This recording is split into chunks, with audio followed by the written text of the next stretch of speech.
Well, our moms think we're funny. Well, hello again, gorgeous. I didn't see you there. This is the third episode in which these opinionated bastards talk about their favorite movie soundtracks. If you're interested, feel free to check out the last two episodes. Otherwise, sit back and enjoy the ride as three nerds talk music. All right, so I'm actually gonna go with one that it's a very short soundtrack. It's only got like 10 songs on it, and it's one of those. I think if I heard the soundtrack by itself, it wouldn't really do anything for me, but the soundtrack coupled with the movie just it just keys it in for me. So this is one that I'm separating it like that because if I said this is a really good soundtrack and you just listen to the soundtrack, haven't seen the movie, you'd be like, meh, right? But soundtrack along with the movie, watch the movie, hear the soundtrack, and you're like, bam. But I got to go with the Return of the Living Dead soundtrack. Oh, yeah. So you're talking straight up punk music from the 80s. You got the Cramps, 45 Grave, Flesh Eaters, The Damned, and it's good. But you've got the songs like Surfin' Dead by the Cramps, which is just awesome. Surfing Dead is awesome. Party Time, because that's the song that plays when the dead start coming up out of the ground or anything. Yeah. Do you want to party? It's awesome. Hey guys, Trash is taking her clothes off again. Yeah. You got the song "Burn the Flames" by Rocky Erickson. That's when the guy climbs into the incinerator and he's just playing that song. He's like, "Burn the flames," and he like which is so great when they're burning all the body parts in the beginning, and the guy's sitting there and he's like, wait, we need this help for us. Like, that looks so damn hard. Anybody can operate that machine. And of course, later he climbs into it and does it. And then you've got Tonight, the Trash song, "Tonight We'll Make Love Till We Die," right? Yeah. By SSQ. It's such a really good soundtrack that goes right along with the movie. And then afterwards, you listen to songs like "Bam," I think it's great that, well, obviously the majority of the characters in there are punk characters, so you got this really nice punk soundtrack that works so well with it. And then of course you've got Trash's theme by SSQ, which is really good. It's the whole, like I said, the whole thing, like I said, on its own, unless you were a huge punk fan, you probably wouldn't feel it. But when you put that together along with the movie, and then you listening to it, it really hits, Yeah, I left the windows down. My cart's raining, man. Oh. Yes, I'll be right back. Sure, yeah. I'll just take your turn. All right. That's cool. So I thought I was hearing something like Yeah, that's outside, what I like a was- rumbling. That's why I went upstairs a minute ago. I'm like, hey, what is that? I wasn't sure what it was, man. I wasn't sure. I didn't look outside either, Yeah. so. But yeah, no, I actually need to download that soundtrack. You don't need to. It's on the it's on the hard drive I gave gave it to you. me. Nice. Actually, I think the Crow soundtrack is on there too. Oh, sweet. Yeah, I haven't had time to like sort through all that, but I you don't know understand how... why. There's only like 22,000 songs on there. You know with a lot of doubles because I got a lot of 80s shit. Because when I was downloading 80s music, I was looking for that fucking Amadeus, man. Yeah, and which I hooked you up with. Yeah. Right, which I got like 6 different versions of Rock Me Amadeus on there. So 6 different albums, all the same version, because I couldn't find the one, which is only a Canadian import, right? It's a Canadian B-side import. And that's the one that's most famous and most popular in America. Yeah. It was never released in America. Yeah, I mean, well... And we're not going to talk any more about that because of the thing we got going with the, Oh, yeah. Yeah. Right. So we can't talk any more about that. But because I didn't want you to end up slipping up and saying, "Oh, yeah, we're doing that." Yeah. So yeah, ooh, But another song from the '80s that I really dig, right? Is "One Night in Bangkok." Oh, yeah. That's a fantastic one. I remember how shocked I was the first time I learned that was about chess. Yeah. And then you listen to it, it's like, oh. I'd let you watch. I would invite you. But the queens we use would not excite you. Have you seen the music video with Ada dancing to that? I've seen the music video. I actually had an idea of doing because that's originally chess as a play, and I was about doing that. Shit, hold on. Okay, we gotta unmute the TV for a moment. Depends on your first recording session. Do. Is it a deal? I hope I remember to edit this out. You girl. Sure, it's a deal. Sure, it's a deal. All these cops out there are sort of waiting for us. We gotta get out of here without nobody seeing us. You know about the place? Sure. I used to be head bouncer here back in the 70s. Okay. Electrical service duct right Just head down to.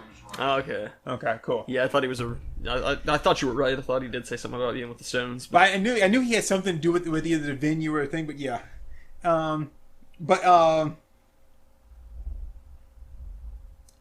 yeah. Strong thunderstorm will affect this area until 4:45 p.m.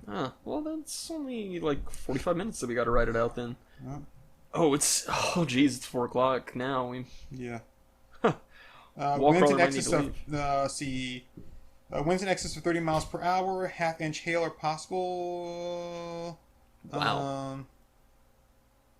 And torrential rainfall may cause localized flooding. Gee whiz.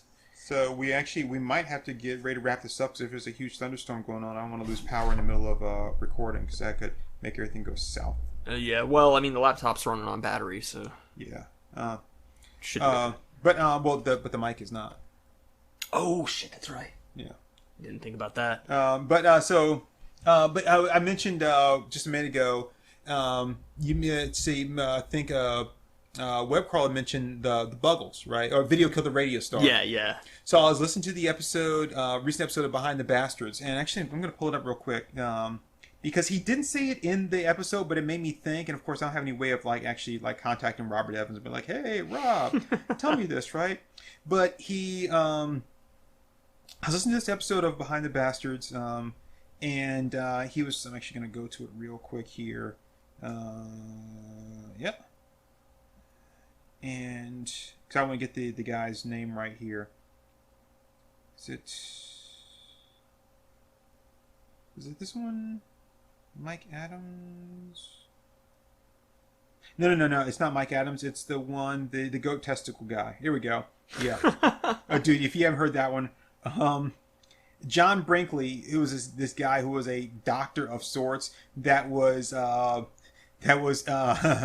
surgically implanting goat testicles into people men to increase their virility and stuff. But he would just open them up and insert these goat testicles, and of course, and it became one of those things where it's kind of like I think it was on one of the Scientology thing where he talked about they would do these things where it's oh yeah, go and do this thing and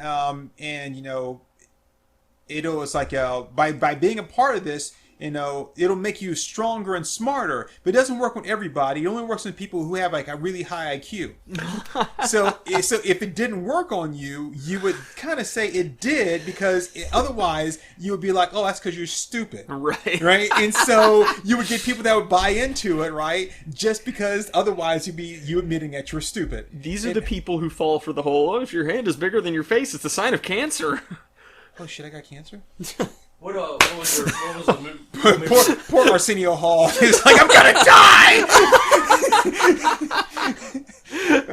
What one are you talking about? Goat testicles being inserted in a human body. No, but what movie? No, goat testicles being inserted in a human body. Yeah, that's the name of a movie? No.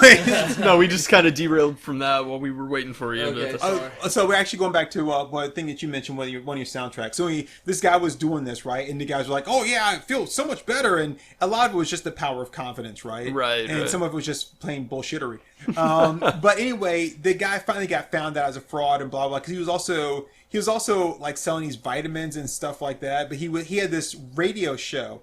And he would, people calling, he would diagnose them over the radio show. Be like, oh yeah, I've got this cramp in my leg and my ass itches a lot and I got this ringing in my ears. And he's like, oh, what you need to do is take go to the pharmacy and get a bottle of number 56 pills and then take 2 of those every day, and then you want a bottle of number 29 pills and take one of those every 4 hours for a week. And then people would hear that, right, and they were like, hey, I've got the same issues too, my ass is itching a lot as well. And then they would go and they buy those pills, and then of course they were taking shit they should have been taking, were dying and stuff.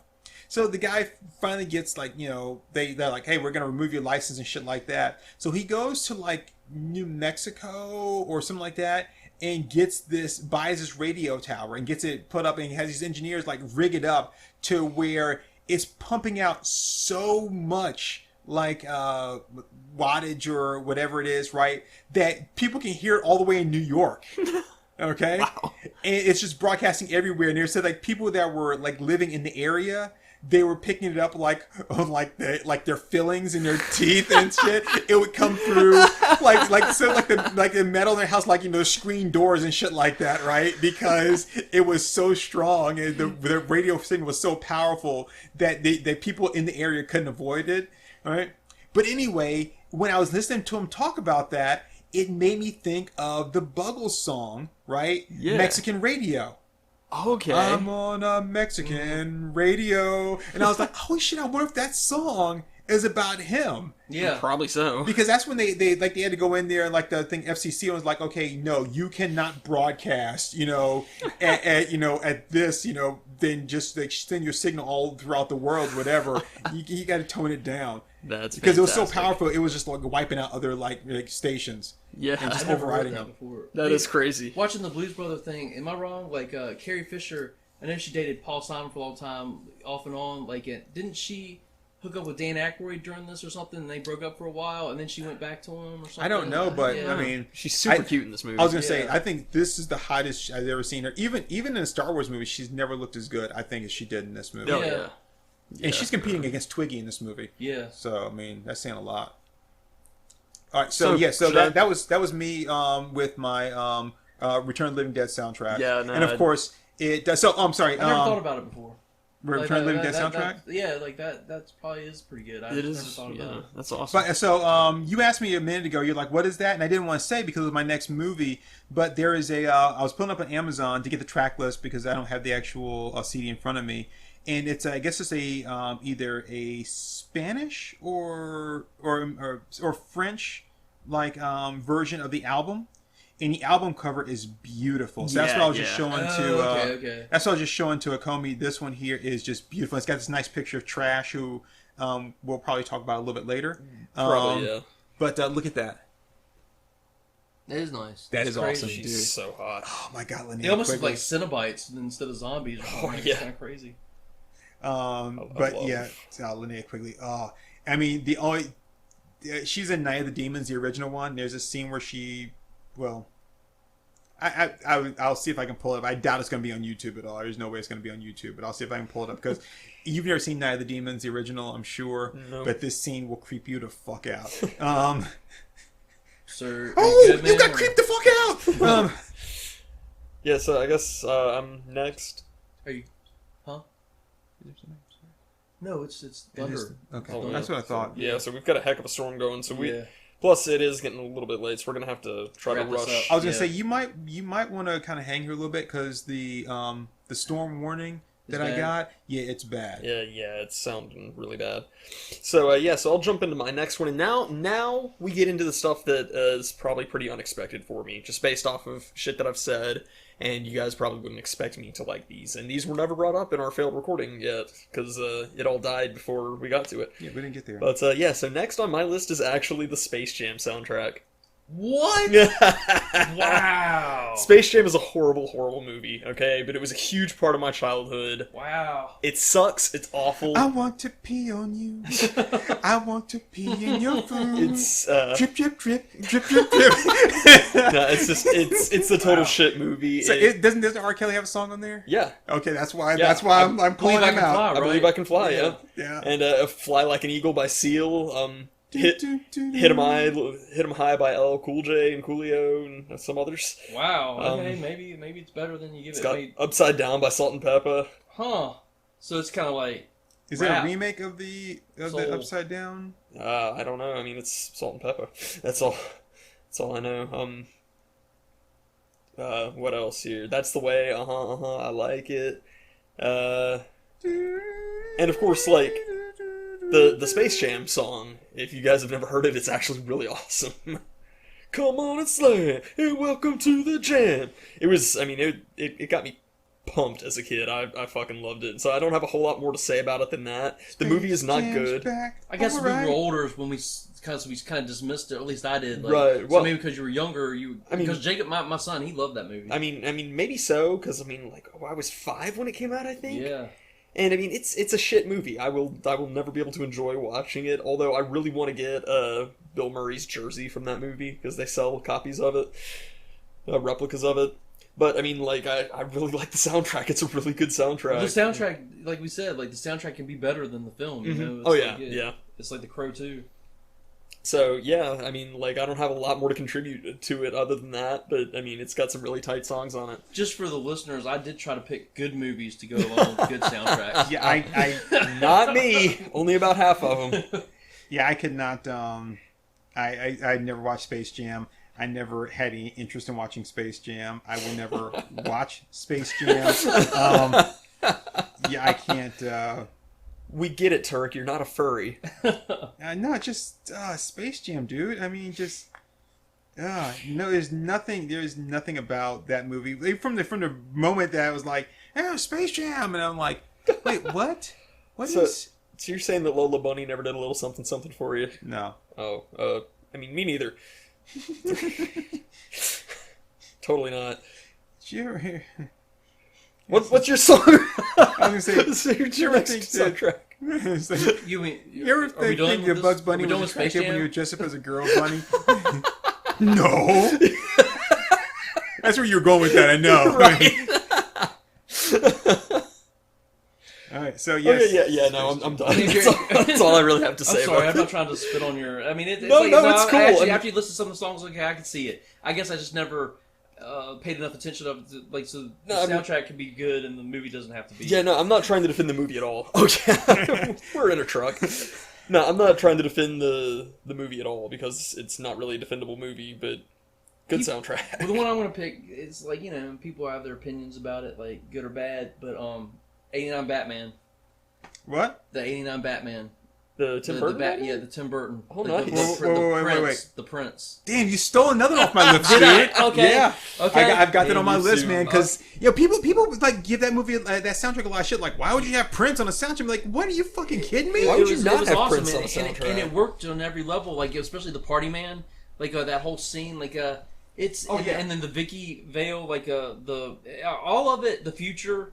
Oh, Arms yeah. of Orion. I mean, it's all classics. I mean, they're legit classics. now. And they fit the movie so well. And I remember. So I think I've told you guys a story. I'm actually I came over here to show you something because someone, a really good friend, bought this for me.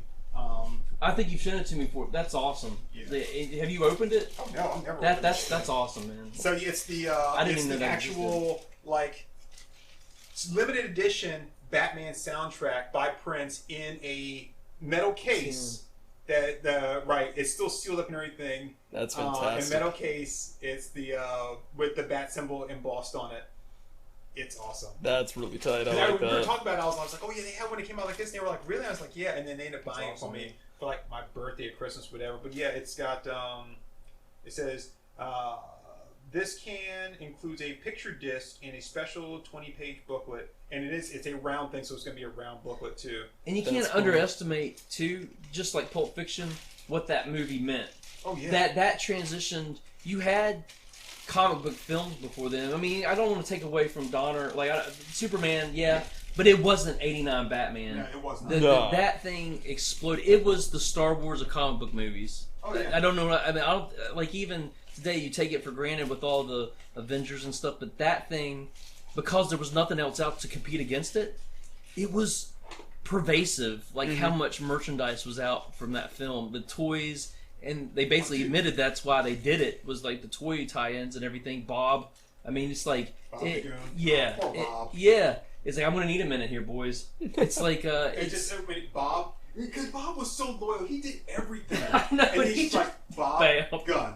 And then, woo. We got a live one here. it's like, what? Grease him now? Jack Palance, his performance as Boss Chris. I mean, like that is it's campy maybe today, but it made sense for what he was before that movie. Oh, yeah. It's just everything on Jack Nicholson.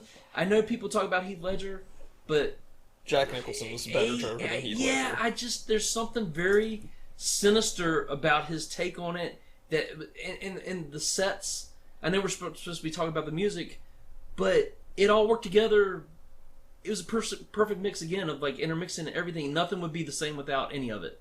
Like Michael Keaton, he look at him now. He's like the reason you appreciate him. Birdman and Vulture, you appreciate him because of Batman. I mean, it's like he was Mr. Mom and he became Batman. Yeah. No, I mean when you think about that movie, right? So I know I've told you this story before, Acomi, but when you think about about the soundtrack and stuff, at the time MTV had a contest to win the Batmobile. Yeah, the Batmobile, and it was going to show this 1-800 number or whatever, or 888 or 900. No, it was 900 number, right? Because they were trying to. 999. Yeah. It was nice. It was 0118999. Anyway, so oh, you haven't seen that one either. Oh God, dude, you gotta watch more IT Crowd. You do. It's 0118. Anyway, so I watched MTV for freaking 4 or 5 hours waiting for that number to pop on the screen. Of course, they didn't play it. They didn't do it till late. You got to watch all day. I'm like, oh, you fucking suck. But anyway, and of course they played the I vaguely remember this.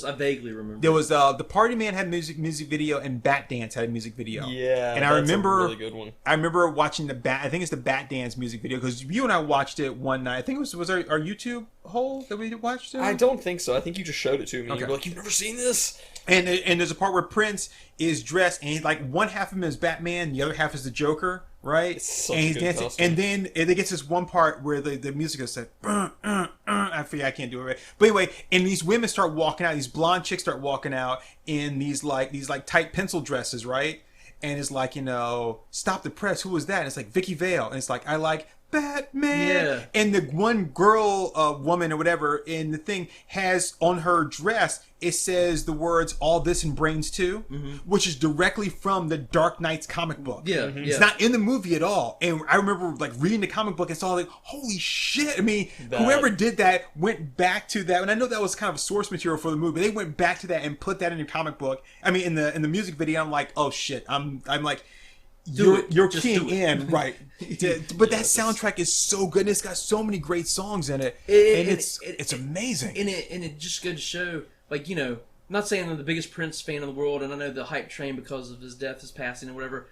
He was a legit genius, but this kind of showed it even more. Yeah, like because everybody doubted it, and nobody did after it happened. It's like, I mean, even if you think the songs are maybe not the best in the world, like you can't deny that they work perfectly at that film. He wrote a soundtrack for one of the biggest films of the 80s. I mean, it's like before comic book movies were viable. Yeah, and it's kind of like it shouldn't have worked, but it did, and you can't deny that. It was a miraculous thing that they did. It's just like, it's like Prince didn't have anything to prove. He just we're talking about a time when, like, you know how you spec now about like who should be doing this or who should be doing that. Mm-hmm. People were doing that back then. Yeah, but we were still talking about doing Watchmen back then. But like it wasn't. It's like it was like a thing that you couldn't obtain, because we're talking about this is when they were doing the terrible Fantastic Four movie. Oh yeah, we're talking about the same time period. Captain America, Spider-Man.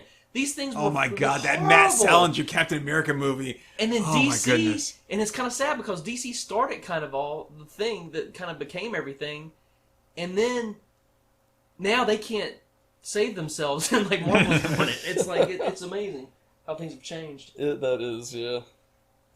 But yeah, it's that I had that on my there Okay. because it is such a good soundtrack. Like you said, it's so.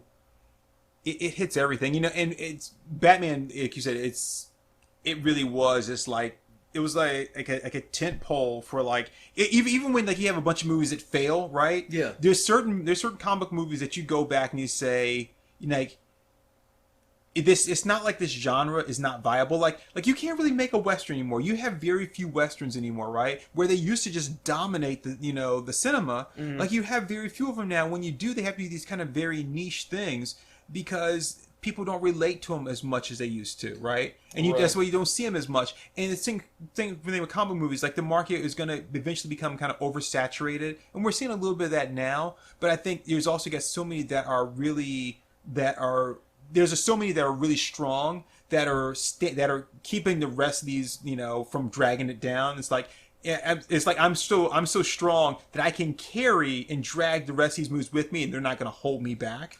But I was gonna say, but there's these tent poles with like Superman, the Dick Donner, Superman 1 and 2, even though, well, really, it was Richard Lester, I think, finished Superman 2. Yeah. And he's got a lot of weak shit in there, right? Yeah. But it's still, well, because Terrence Stamp is like the shit in that movie, him Yeah. and Gene Hackman. And then you've got the Batman movie, right? And then you've got your Marvel movies or whatever. Even if you don't agree with the entire MCU, you've got like several, like, we're going to drive this stake deep into the ground. Iron Man, bam, Winter Soldier, bam, Avengers, bam, it's like, yeah, we've got enough that we can keep this going, and and we can weather the storm. And Batman's always going to be that strong. Well, and I wanted to say too, I know we're supposed to be talking about the soundtracks, but like another reason that we have, like what you were talking about with the video where they tied from the Dark Knight Returns. Without the Dark Knight Returns, you would not have Batman the movie. Oh, because no. that revitalized Batman. Batman was dead in the water. If you didn't have Frank Miller's Dark Knight Returns, there would be no Batman movie. I don't know if Batman would even be around anymore, or DC itself, because you remember they were on the verge of losing it all. They were trying to sell their stuff to Marvel. I mean, it's like that's how bad it was, and people don't realize that they had a collapse before the collapse, and Batman changed everything for everybody except for Bill Finger, which is a whole other story, which he got freaking gypped his whole life. But I think it's a really good point. Is that if Batman hadn't boosted DC and given it a second life, there would be no comic book industry. That's what I'm saying. Because Marvel, when they bought New Line Cinema, and no, it wasn't New Line, it was New World. Yeah. New World, and they were gonna try to make their own movies and shit like that, and then everything crumbled. Was that under the Punisher and all that stuff? Yeah. See, that was and and they had all those movies that just tanked, and then and then they were filing for bankruptcy and stuff like that. You were Marvel was on the verge of because I think they sold to Toy Biz and later bought Toy Biz out and kind of took it back or something like that. But Avi Arad had a lot to do with that. Kind of helped keep that alive. And then of course he just kind of whatever. But it's funny how I'm sorry I don't interrupt you, but it's funny how a film saved the comic book industry and now the film's saving the comic book industry. Right. It's or no, you know what I mean? Right. Because without the film, there's no way there would be the because they're not selling at all like they used to even back then. Like the stuff that they're selling now that's a hit, 100,000 would have been canceled back then. Oh yeah. So it's it's just interesting. But if DC had failed, and let's say they had sold to Marvel, Marvel, it probably would have. I don't know. Maybe Marvel would have failed a lot faster. Yeah. Or maybe it would have given them an extra 2 years or so. But the direction they were going at the time was going to put them into a failure mode. Because let's say that what's that Canon Films, right? Let's say that Canon Films had made that Spider-Man movie they were trying to make, right? And they already had the Master of the Universe movie that tanked and everything else. If they had made that Spider-Man movie like they were planning on, that movie would have been shit. We all know that would have been shit. Oh, totally. I mean, this would have made the Tim Burton Superman movie look like freaking Oscar Gold. Gold, that movie from American Dad with Roger, right? Make me feel good. Make me feel good. Would have loved to have seen the Tim Burton Superman film. I don't care. I want more drinking water. To see it too. It didn't look as bad after I watched the Death of Superman. I think it could have maybe worked. Brainiac especially. It was just a bunch of fight scenes just being strung along by a little bit of plot. With fucking Nick Cage in it though, dude. Let me say this too. Never underestimate the idiot behind the scenes calling the shots. Because what destroyed it wasn't necessarily the people that were creators. It was the assholes that were telling them to do things like, "Hey, put a spider here. Let's put some polar bear." That's the nostalgia you got. How the fuck does that guy even get a job? Where he's Barbara Streisand's hairstylist. I'm gonna make you a producer. What the fuck does he know? No, okay, but I digress. Anyway, I always wanted to be in the movie. Yeah, but if that hadn't happened, we probably would not be reading comic books right now. Because there wouldn't be a comic book industry. No, it saved everything. That movie is so important on so many levels, and it's just kind of I don't think people talk about it as much. I mean, It's like in the rearview mirror. But Yeah, it's people just don't think about it, but yeah, it's. I think they do. They go back. Like right now, we've got Christopher Nolan, right? So when a Batman movie doesn't do well, like they go back to the Christopher Nolan thing. But I mean, really, I think you have to say, Christopher Nolan and even like before that, because Nolan had that to go back on, but like it can be done well. Yeah. And that's the thing is you have to go back and say it can be done well if you follow this pattern here. This is what made this movie strong, and now I'm going to make a movie that's going to be that strong. It starts to get diluted again, right? And then you go back and you say, hey, look, it's Steven Spielberg. And then you go back and you say, this is what made that strong, and this was made strong because it followed what made this one strong, right? Mm-hmm. And the thing is, before 88 Batman, what did you have to go back to say what makes it strong? Nothing. Yeah. 66 Batman? No. What you had was The Dark Knight. And I think that's one of the key points is that you go back from like right now to fucking Twilight Batman, which is going to be total shit. I'm calling it. And if I'm wrong, fuck you. I'm not going to be wrong. Right? But Twilight Batman, right? That's going to tank. And then we're going to be like, I wish Ben Affleck was still there, which I'm going to say it right now. I wish Ben Affleck was still there. I still wish Ben Affleck was still there. I like Ben Affleck. I never had a problem with him ever. Yeah. He is easily one of the best Batman. You know who they were talking about before Twilight? Dexter. The guy that played Dexter. Like if you dyed his hair. No, he's a good actor, though. He's a good actor. I couldn't see it. But it's just me. I couldn't see it. But anyway, but I'm saying, okay, so you go back to the Nolans, right? And then Nolan says, yeah, but, he's not seeing this, but I'm saying, but yeah, it's like, but, one thing is that you could say is like what allowed me to do this. Well, just that I'm Christopher Nolan, but say, hey, it's been done before with this. And then the Batman movie says, okay, what made that strong, right? And they say, what made that strong? The source material. Mm-hmm. And that's really what it always ties back to. If you really want to follow that trail, it always ties back to the source material. That's what made it strong. And that's what happens. It's like whenever we get too far away from it, right? The thing that you really have to do is go back and say, let's pull this right back to the source material. It's why they always go back to the origin story. Because it's the core of everything you are. Right. Everybody has a defining moment in their life, right? And it's the tipping point. And it's like you're either going to go one way or the other. And the thing about superheroes is they go to places that we couldn't go even if we wanted to. So it's why we have them. It's like All right, so I guess it's my turn now. Yes, sir. All right, so my next one here. So I've gotten all of my Tarantinos out of the way, and of course I've had 2 of mine stolen by web crawler there. And a couple of mine spoiled. But I'm gonna have to go back to one of my all-time favorites. Heavy metal. Heavy metal, baby. Oh, wow. Heavy metal soundtrack. So such a good soundtrack. You know this story already, Acomi, and I think you might know it too, Webcrawler. But what I'm actually holding in my hand right here is the cassette tape.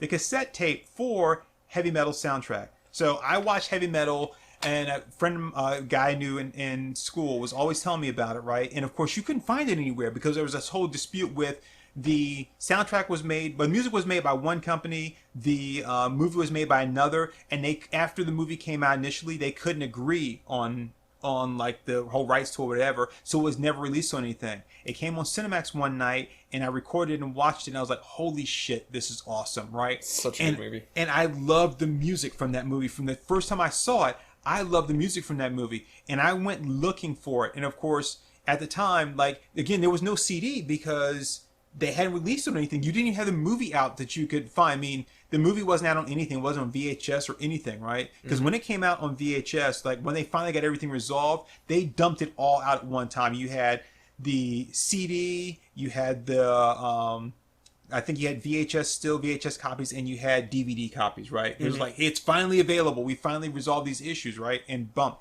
So I went looking for it, and I had to get this, and it actually is marked on here because the place I got it from was like Peaches Records and Tapes, right? Yeah. And they marked it on here because this was kind of like your receipt of purchase. Sorry.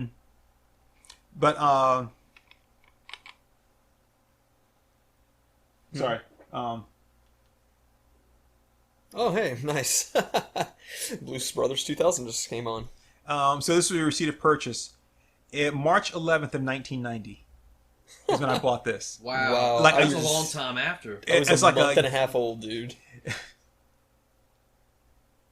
Sorry. All right, so who's next? No, I want to talk about heavy metal. It's such a good movie and such a good soundtrack.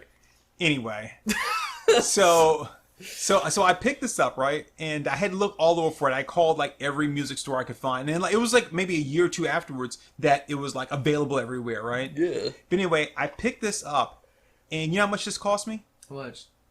Right. So this movie came out, 1981 is what it says. Is when it says that this came out, 1981. All right. So, Acomi, tell me, how much did this cost me? 1998? Wow. I think it's Whoa. actually $14.98 Oh, $14.98, okay. for a cassette. That's a lot. Yeah, that is $14.98, okay. $14.98 in 1990 for a cassette because it was out of Jeez. print. This is the only copy they had, and it was the only copy in town. Jeez. I mean, back then, $14.98, that'd buy you groceries for a month. Like, are you kidding me? Because back then, all we did was consist off of water and manna. Wow. Cock knocker. What was Moses like, Turk? Dang. You look like your mom, dude. Anyway, oh the god, this I forget we mentioned earlier, Blues Brothers 2000. Just this somber beginning is so heartbreaking. It really is. But yeah, but I mean that's how much it cost me, and cassettes weren't that expensive back then. And it's like holy shit. But I treasure this thing. But heavy metal soundtrack, this is, I mean, it is the like pinnacle. Even though it came out in '81, right? It is the pinnacle of like '70s rock. Oh yeah, right? yeah. So you've got on here, you've got Sammy Hagar doing the heavy metal like theme song, right? Take a Ride on Heavy Metal? No, that's actually a different song. Oh, this nice. is just heavy metal. That's right. But in the version that he would find on any of his other stuff is not quite as good as this one, in my opinion. You got Riggs doing the song Heartbeat. You got Devo doing Working in a Coal Mine. Devo actually has another song in the movie, Through Being Cool, which is not on here, which I do love that song. Oh, that's one of my favorite Devo songs, actually. Lemonade the ninnies and the twits. It's awesome. You've got Blue Oyster Cult, because we mentioned this on another podcast. Blue Oyster Cult actually has, I think, 2 songs on here. You've got Cheap Trick. Cheap Trick's on there. You've got Veteran of the Psychic Wars, which is pretty awesome. Your boys are on there too. Cheap Trick doing Reach Out. I love Reach Out. Journey. Journey's on there with Open Arms. You've got Is it Open Arms or Separate Ways? Yeah, it's Open Arms. Huh. You got True Companion by Donald Fagen, which is an awesome song. True Companion is like the shit. Hell yeah. Radar Rider by Riggs. They have 2 songs on here. Nazareth has a song on here. Grand Funk Railroad with Queen Bee, which is pretty cool. Sorry, Cheap Trick's the one that has 2 songs on that. Yeah, that's right. Cheap Trick has I Must Be Dreaming, which is an awesome song. Black Sabbath, The Mob Rules. That's my favorite Sabbath song. Oh, dude! In the movie, it's beautiful. You know, it's just a brutal fight scene. God, yeah, those people just get wiped. And you've got that great dissolve, which is it's so sad when that kid gets shot and everything. Oh, yeah. And he falls, and you got that dissolve there, which is just. If you listen to fools, the mob rules. And I mentioned earlier, you've got Blue Lamp by Stevie Nicks, which is But I think part of the reason why I like Blue Lamp is because it doesn't make me think of the scene in the movie, but it fits in the movie so well that I can appreciate it, later. But yeah, heavy metal soundtrack is just awesome. You've got such a great collection of artists on here, which is it's just beautiful. Yeah. So, and it's the people that most people know Nazareth, right? But you only know Nazareth from Hair of the Dog, right? Yeah. I shouldn't say they only know them, but that's where most people know Nazareth is from the song Hair of the Dog, Now you're messing with the... Which I always thought was an AC/DC song, right? Oh, yeah. Now you're messing with the son of a bitch. But their song on here is awesome. Like I said, you got Riggs doing 2 songs and stuff. And, dude, heavy metal is the shit. And I love it. And I never regret spending like twice as much on this thing as I would. Twice as much as your monthly income. Yes. It was 1990 when a man could be a man and earn an honest living. That's right. Shit. For what I paid for that and everything, you double that, it would have been a car payment. Oh, God. Back in my day, we didn't have merry-go-rounds. We took a horse and cut off 2 of his legs and walked around in circles, and we loved it. We loved it. All right, so that's me. So, well, now I'm gonna feel like a total pussy bringing up my next one because you did a badass thing like heavy metal, but yeah, fuck right off, dude. No, it's it's the Pitch Perfect soundtrack. No, you don't sound like a pussy. You sound like fucking normal. When you said Space Jam, I didn't think you could go anywhere from there, but I told you, my last, like, 5 are just very, very unexpected ones for me. Meow meow meow meow meow meow But, meow meow meow meow meow. Wild card. Literally the only reason I watched the film was because of Anna Kendrick, because she is so freaking hot. Oh, you She's didn't got watch it for Rebel Wilson? Hell no. But No. she's so funny. No. No, she's not. She is. Like, I love her scene in Ghost Rider when he's like, and he was like, Oh, you no. remember that scene? No. Horton from Ghost No. Rider? When Oh, Ghost I Rider didn't know she was saves in it. he saves the No. black-haired goth chick from being like attacked by the guy, and then she gets the television interview and everything. He's like, yeah, his head was like all on fire, like, I tried to block that movie out. oh, it's a shitty movie. We need to do a Let's Watch on that. That's probably one of the worst comic book movies ever made. I think Steel still has that beat. Well, But no, I mean, like, they do really good mashups and stuff, and of course everything is done totally a cappella. I was not expecting to like the soundtrack on the movie. All I wanted to see was just Anna Kendrick's cleavage on full display, and was not disappointed on that front. But like all the music is done totally Rebel a Wilson has more cappella. cleavage. Just saying. Fuck Rebel Wilson, man. No, thank you. But no, like they do a really nice cover of the Final Countdown, totally a cappella. I mean, like they do like a Ladies of the '80s mashup. They do like a bunch of songs about sex medley. I mean, like they do a lot of really cool stuff. It's just it's actually a lot of fun. I just kind of consider that the film version of Glee, you know? Base, Like, yeah, it's well, like, basically, except that like I mean, it's all a cappella, which it makes it a lot more impressive in my mind. I mean, like it's surprisingly well done. So Are you saying this is a good movie? no, I'm not. I'm saying it's a good soundtrack.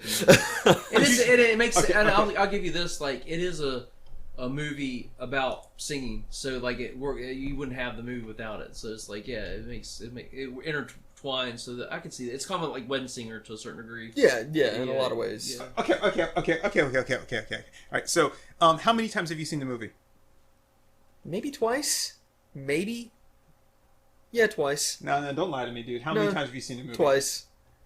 Come on, dude. Don't lie to me. No, I mean, I get my fill of Anna Kendrick through other means. I mean, it's been twice. Now, I've listened to the soundtrack more than that because I like the songs, but... That make the whole world sing. Hey, that one that's on the first one. Can I see it? It's good. Yeah, we have a stack of comics here. Sorry. No, it's cool. But yeah, no, it's like I just don't know anything. I've only seen it one time, and I don't really remember it very. I remember not thinking it was the worst thing I've ever seen either. I mean, it was okay. What? I mean, I didn't hate it. I mean, it's not a good movie. I'm not going to defend the movie. It's got the its soundtrack's moments. good. The soundtrack, yeah. Yeah. I like the soundtrack, and Anna Kendrick has a great voice. Oh, so The mashups and medleys are really cool. Cool. So yeah, that's all I have to say about that, Jenny. Well, can I just kind of like deviate for a minute here? Sure. You know what? No, I'm not next. I'm just going to go down a whole rabbit trail, and I want to stay on topic. yeah, we need to start getting these out. Like, Yeah, I only have 2 more after this. I don't know. Like, I was thinking about it, and maybe it's just because the Queen's all around.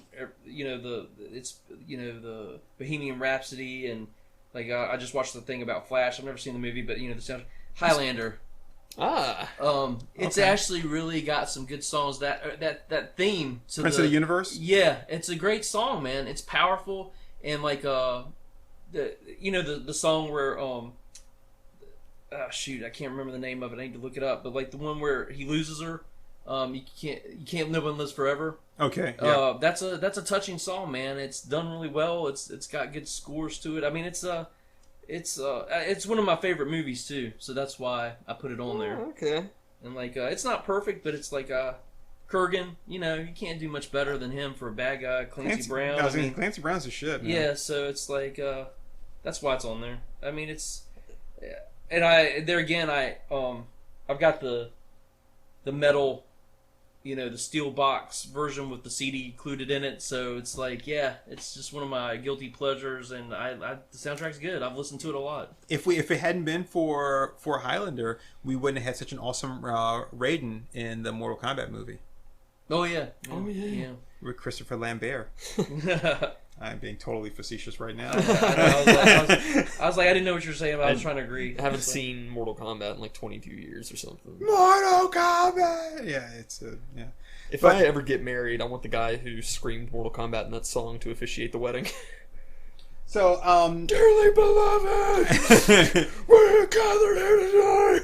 Yeah, when you go to walk down the aisle, it says dun, dun, dun, dun, dun, dun, dun, dun, dun, dun, dun, dun. You come like running down. It's like, and here are your wedding party. I just want to say this too, like Queen, like there again. Don't get me wrong. I don't celebrate their whole catalog. I'm not the biggest fan in the world. They are iconic, but just to show their diversity, the Flash and Highlander, it's like kind of like the Prince. They wrote scores to films and it worked both times. I mean, it's like so. Just give them credit where credit's due, basically. Yeah, so I did not include the Flash Gordon soundtrack, even though I know it was done by Queen, because I haven't heard the whole soundtrack. Yeah. And that's why I didn't include it on there, because I was like, I know this is going to be one that should be on somebody's top 10 list, but because I haven't heard it all, I would have felt kind of phony, like putting that on there and be like, oh yeah, and this one, just because I expect it to be good, but I can't really tell you any songs off of it. Except for, like, you know, the Flash, main one. Yeah. And the thing is, I actually have the full soundtrack. I just don't think I've listened to all the songs on it. I just picked out, you know, just the Flash theme song, and then there's the other one. There's another one on there too that I know. Well, see, I haven't even seen the movie. That's why I couldn't include it, because like I wanted to have something. I watched the movie and I want to watch it, and that's fair. Yeah. I respect that. Yeah. All right, so you're up, sir. Oh, is it me? Yes, you. All right. So for my next one here, and we're actually kind of getting down to the wire here. You know, I'm actually gonna shift. Shit. So I want to shift this to honorable mention.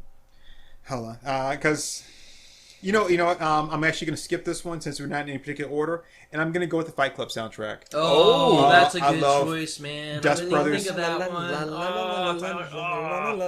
one. Which they also the Dust Brothers also used on the Beck song. Yeah, you told me about that. Because they also did that song too. But One of my favorite songs of all times on that. Which one? Pixies. Where's my Where mind? is yeah. my I mind? love that freaking song, man. The I hate you now. The Dust Brothers did a great. They did an incredible soundtrack. It's pretty awesome. I love it. And it's got such great songs on it. And then I like hate the myself whole for not thinking of it. the song that Brad Pitt does, you know, for the where he's it's basically kind of like the almost the rules of Fight Club, and then he's like, you know, welcome to Fight Club, and he's like, you know, and he doesn't really sing on it, but you know, he kind of like narrates it. But it's it's song. You listen to it and you just like it. It's kind of hard to describe because there's really no vocals to most of the songs or whatever. Yeah. But it just really works, you know. I mean, It's great. I love it. Which I love Fight Club. I hate myself for not thinking of it. I really do. I I hate really am myself for loving you. ashamed. I wish I'd have said it. I thought wish I about could have the taken it reference. from you. I wish I could take another one from you. Oh, I wish I'd have actually I would give you Pulp Fiction and 89 Batman to have Fight Club back. Oh, jeez, web crawler. Bad touch. Oh, Unclean. but yeah, No, it's a phenomenal It soundtrack. is. yeah, it's and I love that. It's like, you know, because again, I'm thinking of like soundtracks that I listen to, like, and I love. It's not every song, majority of the songs, and that's one that I've listened to, and it goes on every device I have that I use to play music with. That goes on there. Nice. Yeah, like I don't know why I didn't think of it. It's been a while since I've seen the film. It's like it hasn't lessened in my mind, or where is my mind? But like it just like I guess maybe because I haven't thought about the film as much lately, it just kind of But that's just gonna show how many good films there are out there. I watch Fight Club at least once a year, usually around my birthday, because I think of Fight Club, and I know I know a lot of people would argue with this assessment, but I think of Fight Club as something of a coming of age story. Yeah, a lot of it is about like men being forced to look at the world through the eyes of adults, even though they haven't been allowed to grow up properly. yeah. And I mean that's why there's so much of a focus on like fatherhood and like the relationship you have with your father and things like that, and just like it means deeper and deeper things to me every single year that I watch it. Yeah, as you get older, it really does key. And we've talked about this a couple times, where there's that one part where when he's giving, he's like, we're the middle children of history. We have no war, no Great War, no Great Depression, right?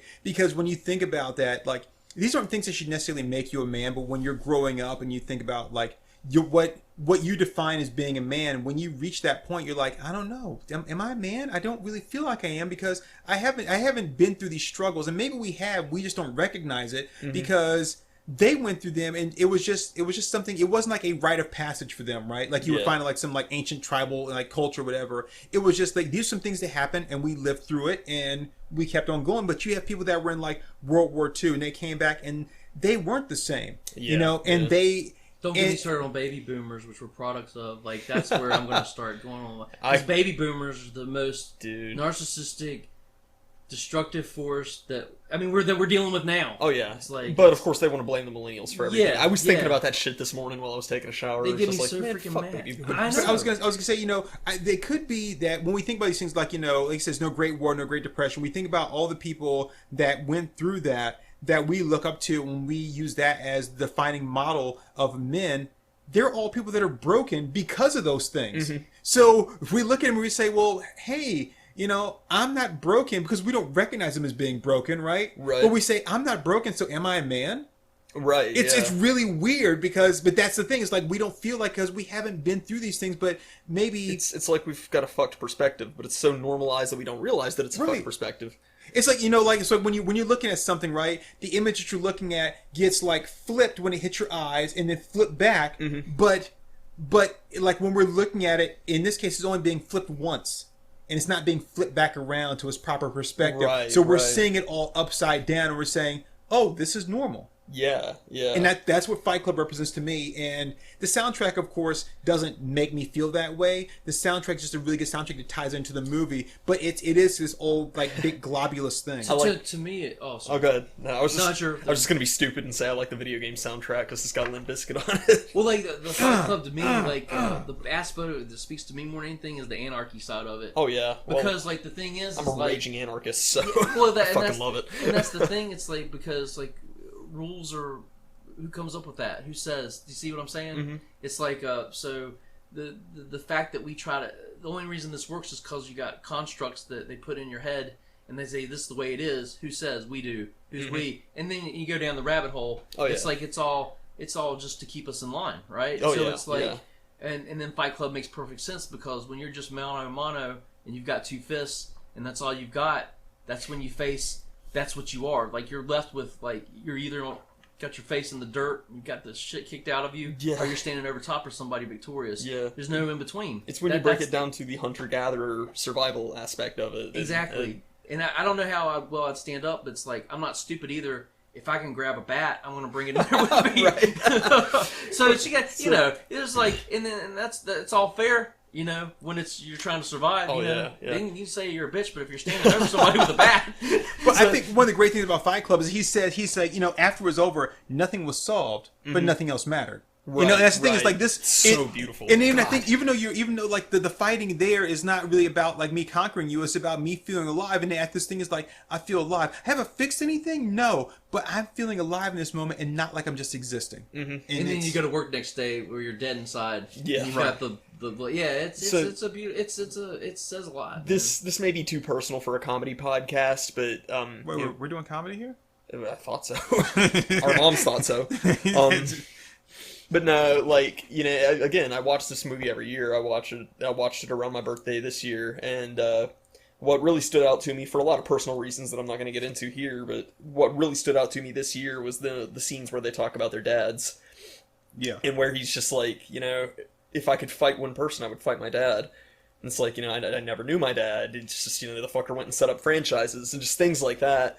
But what really, really hit me this year is when he's doing the kiss burn with the lie. Oh, yeah. The chemical burn.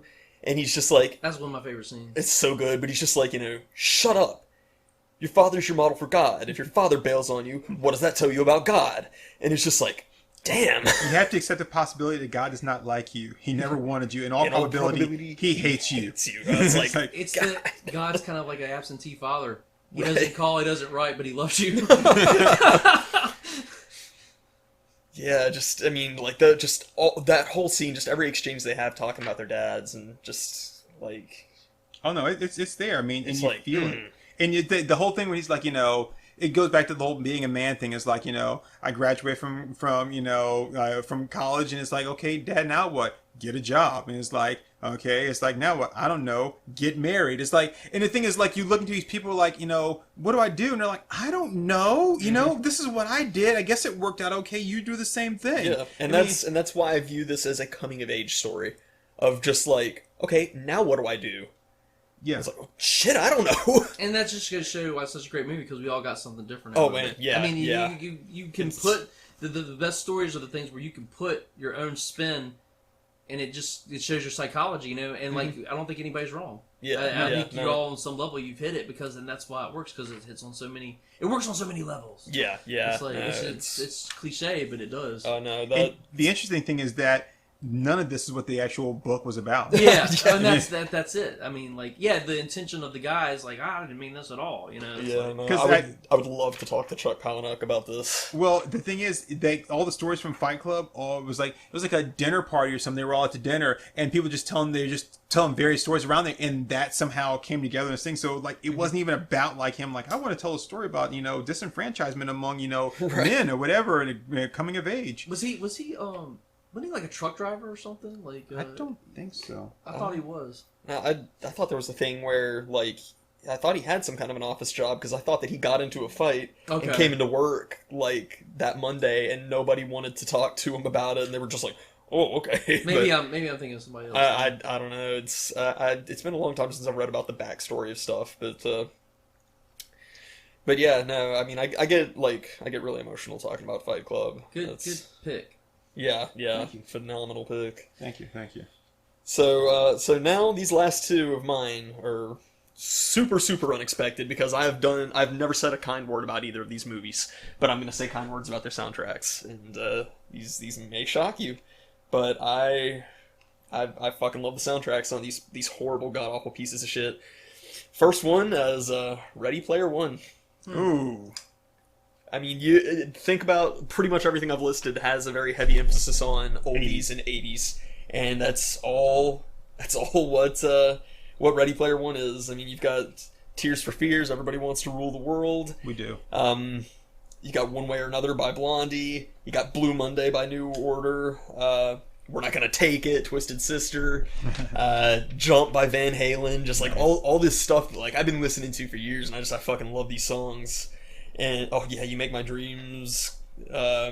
So many good songs. So as much as I hate the movie, as much as I feel like it did a disservice to the book and just ruined the book, as just poorly executed as I think they did, they knocked it out of the park with the soundtrack. So What do? I still have not seen them. I refuse to watch the movie. I mean, I think that if you go into it with an open mind and, like, expect it to be horrifically different from the book, then it's a watchable movie. But that's the thing, though. I don't want to because it's like when you watch a movie, or whatever, and they're like, it's like, you just have to remember that this is not the book at all. I'm like, it's just the book in name only. I'm like, well, that's not what I wanted to see. Well, I right. wanted to see that. So, and now that, and since I've read the book, I can't watch. Sorry. But now that I've read the book, I'm like, I can't go watch the movie and be like, oh yeah, because there were so many scenes that were important to me in the book that are now different in the movie. Oh, it's not even remotely the same. Like, Yeah. I wouldn't even say that it follows the same beats, but I mean, like, you know how it was for me, because I was so hyped for the movie, I read the book 3 times in 1 year. I actually listened to it. I'd read it originally, and I listened to the audiobook in preparation for the movie, just to kind of refresh myself on stuff. And then when it got closer, when we were talking about this, because as it got closer and closer to the time for the movie to come out, and I was seeing these different trailers and TV spots, I'm like, wait a minute, that doesn't make any. That don't. I was like, this is a piece of shit. This movie's a piece of shit. Yeah, I started running around like fucking Soylent Green. I was like, it's a piece of shit! A piece of shit! It's not the book! They changed everything! Ready Player One is shit. They lied when they said they changed the recipe. Yeah, no, I mean, I probably still wouldn't have seen it if it weren't for Overton and Wesley Camelot, like, saying, you know, we're doing a movie day and we have picked this movie and you can either watch it or go home. And I was like, fuck you guys. But I watched it and, like, I mean, again, it's a shit movie, but really nice soundtrack. Cool. So yeah, so that's my second to last one. But your next one, Webb? Let's see. I'm kind of fluctuating. Like, it's like I don't know which one I want to say, but it's like I'll just go ahead. There's something about Mary. Hey! No, I actually like it. I like it. Yeah, like the movie. Yeah, the guys is the Jonathan Richman, where the guys they're kind of singing to you as the movie's going on. The opening scenes. Yeah, they're not radio songs necessarily, but it's meant for the movie. But it intermixes with a bunch of other songs. Wait, we talked about this last night, right? We talked about the movie, yeah. Yeah. Because I went off of my whole thing. Yeah. Yeah. Well, like I know it's fine. Like you don't like it, but like no, I'm not gonna bring the other part back up again. That's what I was just saying. Well, no, it was one of those that I was thinking about putting on there, but I was like, and I've got a couple on there that were on the fence. You know how you have the honorable mentions, and it might have been one of my honorable mentions. But the more I thought about it, I watched it not too long ago, and I've been on this retro Fairley Brothers kick. Like I like them, so I wouldn't say I'm the biggest fan in the world, but like, you know, Kingpin, you know, that was another one.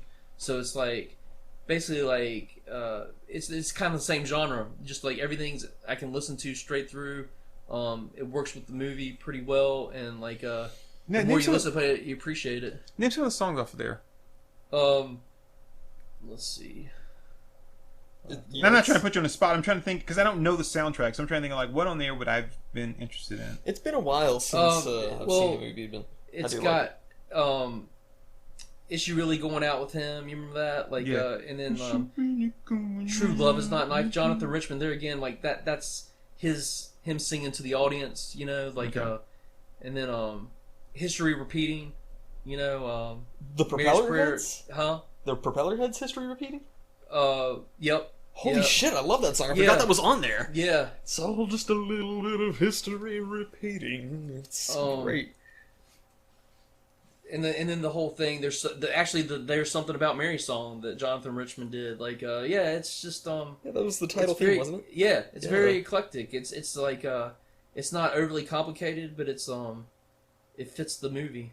They already say This Is the Day. Everything Shines. You hadn't Danny Warhol's on there. Every day should be a holiday. You know, it's like it's just got a lot of different things that aren't really super hits, but they eclectic and make everything work. Yeah, like they do the job. Yeah, exactly. Like they don't demand a lot out of you as a listener, and that's really cool. And I like the movie. Like I gotta say, I like Chris Elliott in it. I like Ben Stiller. I'm not a big fan of either one on everything else, but like, you know, even Cameron Diaz, at that point, she was probably the most beautiful she had ever been. Like, she does look good in that movie. So, maybe a little bit longer hair. That's my only complaint. And we talked about Sarah Silverman's young in it. She still looks pretty good there. Oh, yeah. And your Brett Turks are just stewing. No, Sarah Silverman no, she was cute. I remember seeing her on SNL back in the day. When she was on there, and I was like, "Oh, she's cute," but she's just. What was it? Who was it that dated her? Jack Black. It was like the worst thing he ever did. Was it Jack? No, it wasn't Patton Oswalt. The guy from Dr. Katz, the son, Benjamin. Yeah. Yeah, he did, and Okay. he said it was hell. Yeah. You were telling us that. I couldn't remember who it was. Yeah, but Oh, that's awesome. yeah. All right, Turk. Yeah. Is it my turn again already? It's yours. It's that time of year, boys and girls. Already? All right. So I'm still kind of torn. I'm gonna toss this one in there.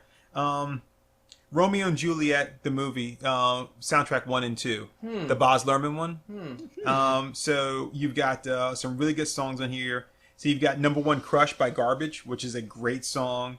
You've got the Cardigans song Love Fool, which I'm not really a Cardigans fan, but Love Fool is a song I really actually do like. It's really nice. Talk Show Host by Radiohead, which is a really good song. I mean, if you like Radiohead, you got that. You've got that version of When Doves Cry. It's in the movie, which is not bad at all. That and Everybody's Free to wear that. So Baz Luhrmann did that song that Everybody's Free to Wear Sunscreen. Is like it was like a commencement speech that he put to music. It's like you're like amongst everything else, don't forget to wear sunscreen. You you remember that? Yep. So it's got it's got some really good songs. If you heard the songs on their own, but like, yeah, I don't really know if I know that. But then you think about the movie, like, oh yeah, like Young Hearts Run Free from the movie, and just that's when they go into the party and Mercutio is there. And then they sing the song, and he starts dancing and stuff like that, and he's leading the whole thing. And Romeo comes out, and he's like, "That drugs are quick," and he's like all freaking out. And then Paul Sorvino gets in his face, and he's like, "Ah!" And then, it's so that song there.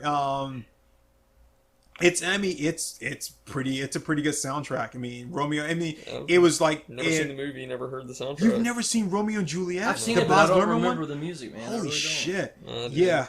But the thing about it is, Romeo and Juliet soundtrack was so popular at the time that they actually came out with a second soundtrack of additional songs. Nice. Because it was that popular. Didn't they do that with the Scott Pilgrim soundtrack? Am I thinking right? I only know like of a red one. case and a blue case. I only know of one soundtrack. Yeah, I might be thinking wrong, but I thought there was like a red case and a blue case.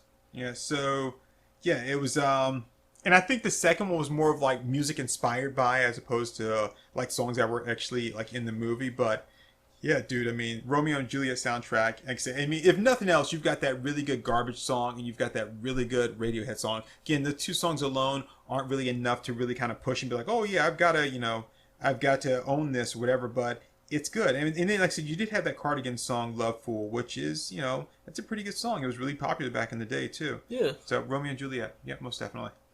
Definitely Romeo and Juliet. Yeah, definitely Romeo and Juliet. It's like, yeah. Gotta get the note to her. Yeah, I'm gonna blow my head off.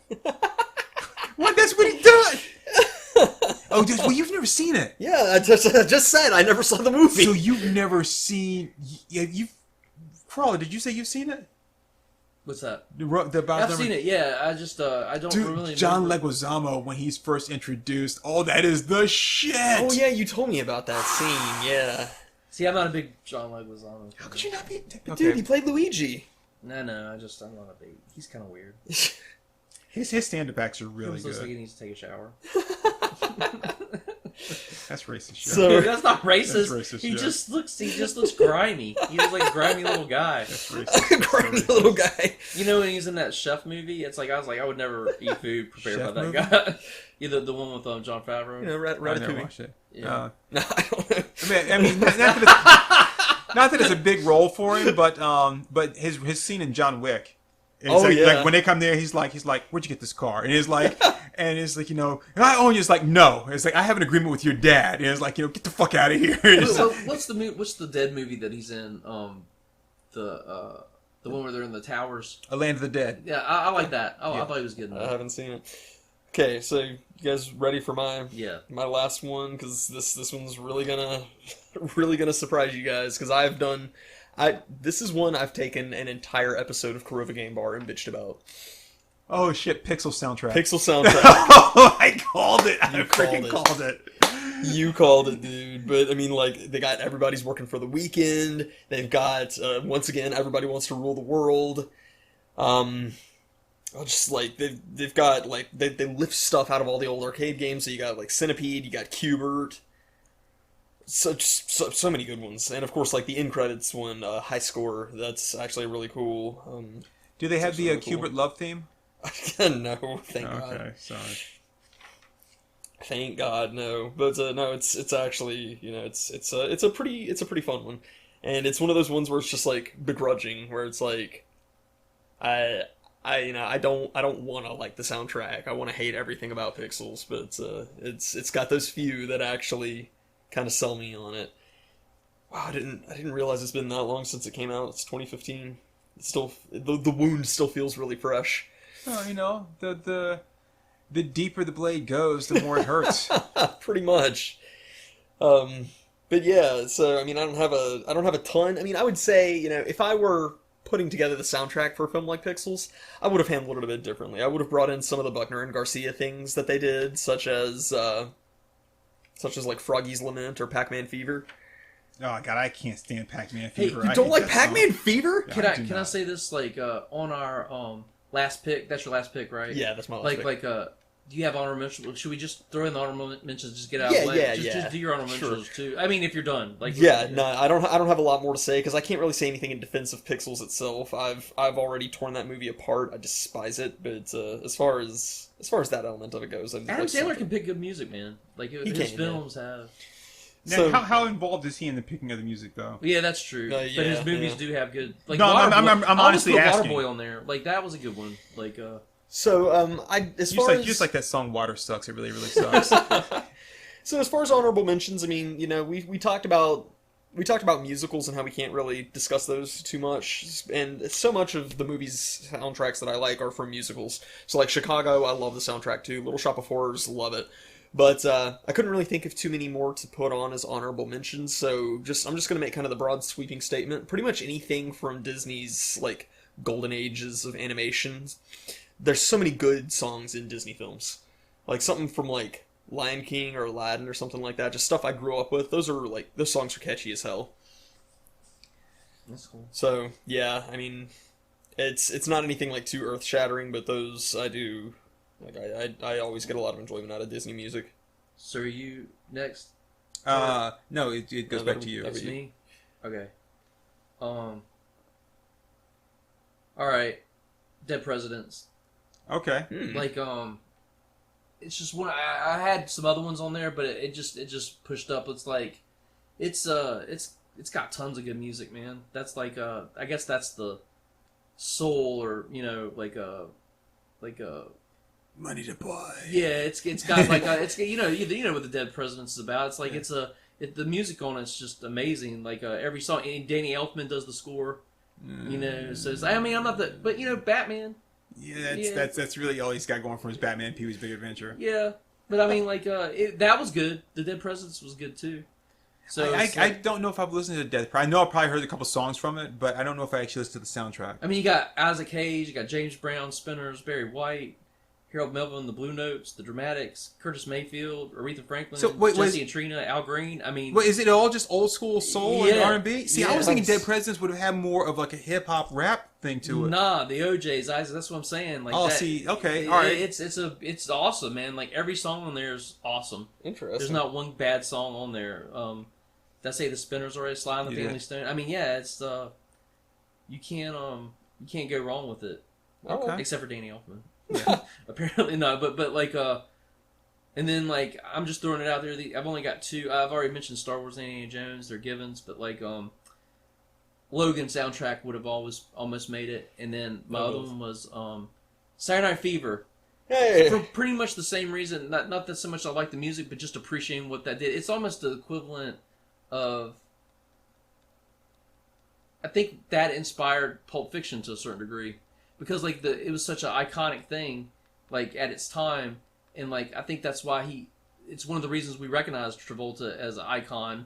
And like I wouldn't say like every song there is great because it's so much Bee Gees stuff, but like that was the era, and like you can't deny how iconic that thing is. And I wouldn't say it was necessarily perfect, but I like the Logan soundtrack like because the movie defined that generation, that era. Yes, Yeah. and think how much of Tarantino's 70s I mean, it's all blaxploitation. You know, it's all that genre.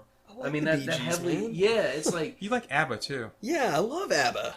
I'm not down. ABBA's my happy music. Well, you know, who else is on there? The same guys that did Jungle Boogie. Cool and Gang. Cool and Gang, they're on there. I mean, it's like there's a lot of good songs on there. So, Okay. but that's the honorable mentions. I like it. So I actually have one more, and this was anyway. I it didn't like none of mine were any particular place on the thing, but Less Than Zero soundtrack. I like the Less Than Zero movie. It's not a great movie, but I do like it. Early like Robert Downey Jr. It was not too early, but Robert Downey Jr. Andrew McCarthy as he was kind of coming out of his like cute '80s boys face, and you've got oh crap, what's her name? Is it Ringwald? No, not Ron. Jamie Gertz. Jamie Gertz from Lost Boys, star. Jamie What movie Gertz. am I thinking of? Yeah, everybody remember her from Twister. We got cows. So yeah, Jamie Gertz is as a cutie. I don't think I've ever seen it, man. I don't think so. Less Than Zero. This one right here. Mm-mm.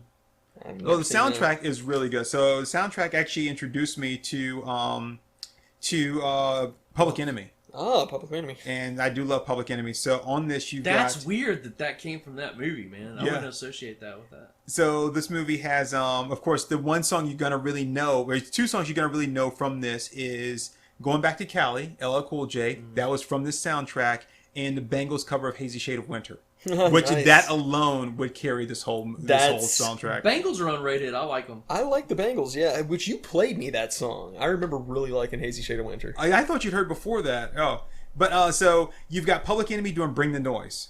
And they later did like a remix of Bring the Noise with Anthrax. But you got Public Enemy doing Bring the Noise. You got Slayer doing a cover of Inagata Davida.